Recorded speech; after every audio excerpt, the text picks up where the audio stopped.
In this video, we're going to discuss what do you need to do in order to start your real estate journey. It doesn't matter if you don't have a high credit history or if you don't have the money for your deposit right now to buy a house.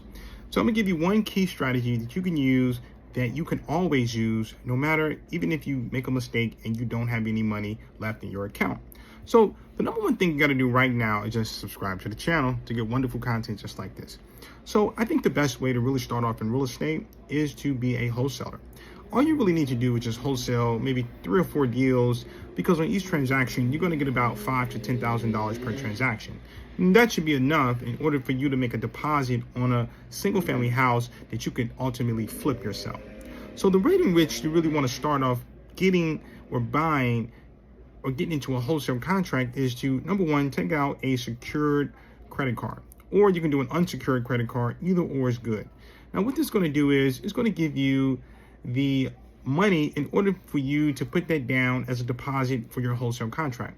Sometimes you can negotiate a wholesale contract without any deposit monies, but sometimes you need to show something. Now, the deposit amount isn't as much as it would normally be for a regular down payment for a single family house. But here's the deal though, is that you can secure that you get your deposit back just in case you can't find a buyer for your wholesale contract, because you can put down a mortgage contingency in the contract. But that's another story. I can explain that in another video. But nonetheless, your money is safe. So once you're able to get your secure line of credit, I would say upwards of about $500 to $1,000, you go to PayPal, write yourself an invoice, and you can get the money to your bank account in a matter of 2 days.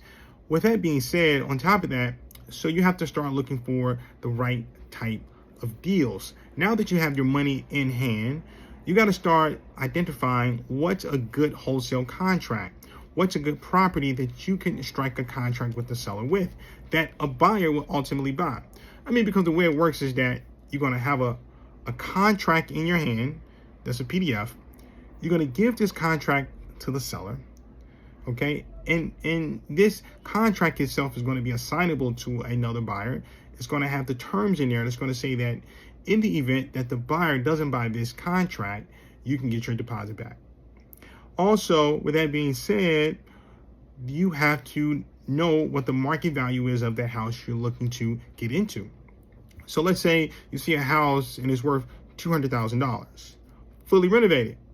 Okay, the set formula is that you want to make sure that the house has at least 20 to 25% of profit built into the deal. So for a $200,000 house at a 25% profit, what is that? You tell me. I mean, that's $50,000.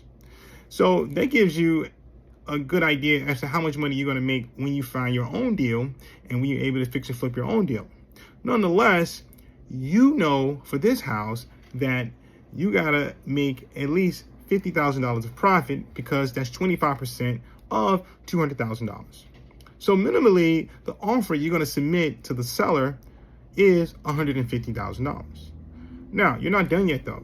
That's actually not the correct offer to submit, because you have to account for your rehab budget, or for the supposed rehab budget you're going to give the other buyer that's going to buy your wholesale contract. So I know you may not know what the price is going to be to rehab a full house, but you just really want to look at the plumbing, the electrical, the roofing. You want to make sure that the house isn't wobbling or doesn't have any rodents on the front porch or back porch or anything like that. So on average, they say it costs about $60,000 to renovate a single family house. So, but sometimes you can do it as if it has all the things that I mentioned to you in good shape, as far as the plumbing, the electrical, the roofing, things like that, you can get away with spending about $30,000 to $40,000. So in this case, I would say that you want to come in at about $100,000 for the deal. You come in at $100,000. So this is the price or the offer you would submit to the seller, and this price is going to be on your wholesale contract that you have with the seller. And the seller may fuss and say, oh, I can't afford, oh, this is too little, oh. But the way you negotiate this is that when I was a broker, what I would do is I would make sure that the decision maker is at the house when I go meet them at the house. The moment I enter the house, I say, hey, how you doing? My name is Nehemiah Jeffrey. Good to meet you. Is there a way you can show me around the house? I'd like to just see, the condition of the house and see what it is. 9 times out of 10, they always say yes. I've never had any client that told me no, because this is the purpose of them of them inviting me to the house, is to see the house. So I go into the house, we see every bedroom, I see the plumbing, I see the electrical, I see the paint job, etc. After that, I say, is there a place for us to sit down? They say yes. I say, wonderful. Now, what price do you have in mind for the house that you're looking to sell? They always got some astronomical price, by the way. I've never seen anybody just give me a price that was priced, well, a few. But in most cases, they got an astronomical price. And if it's not astronomical, it's about maybe 10 or 15% above what it's supposed to be.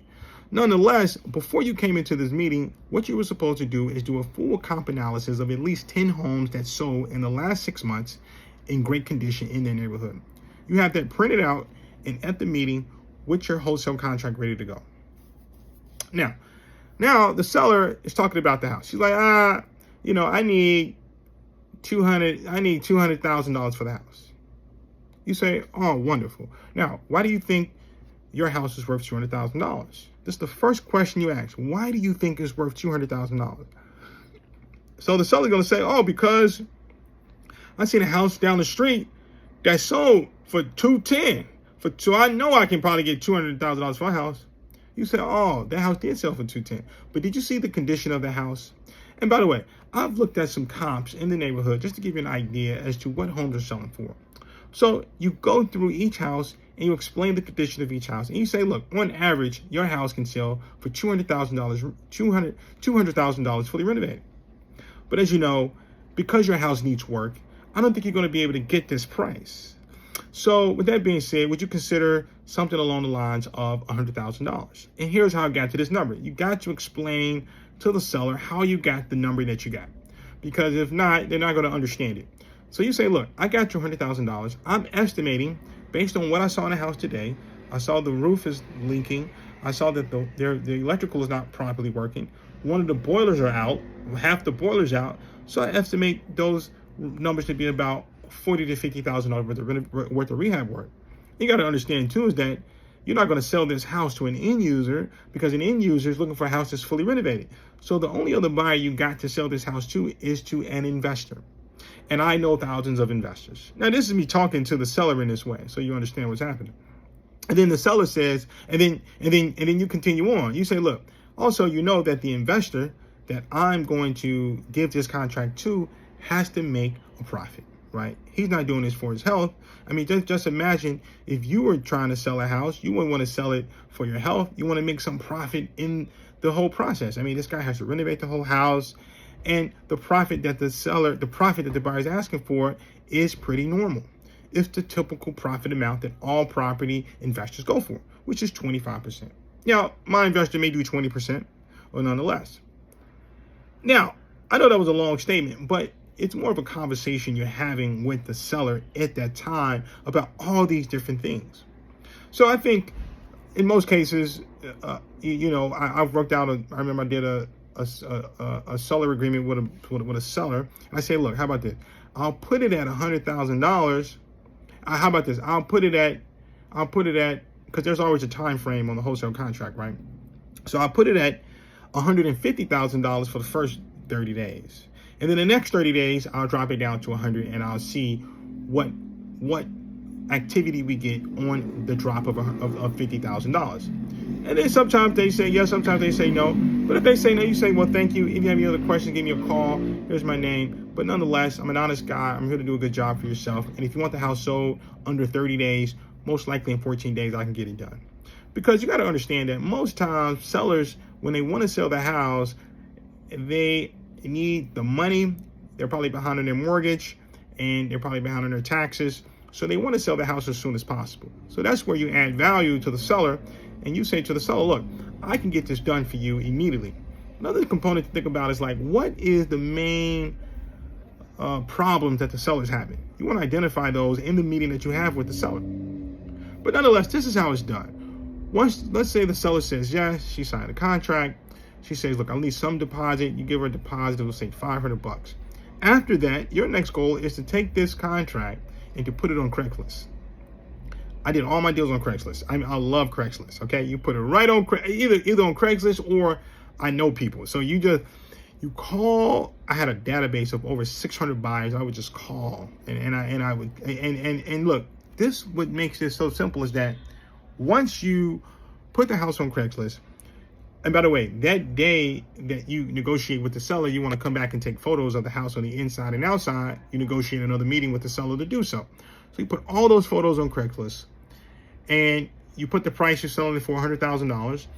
And trust me, you're going to get hundreds of buyers reaching out. You won't have an issue selling the house.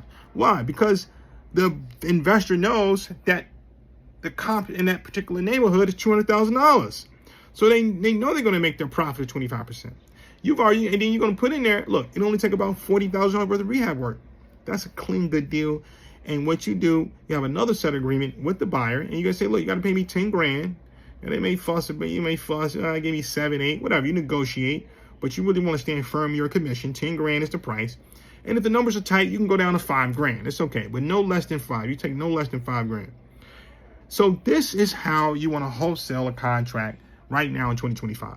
And on that note, take care of yourself. Peace and love. Subscribe. I got wonderful content coming at you every single day. Take care of yourself. Peace.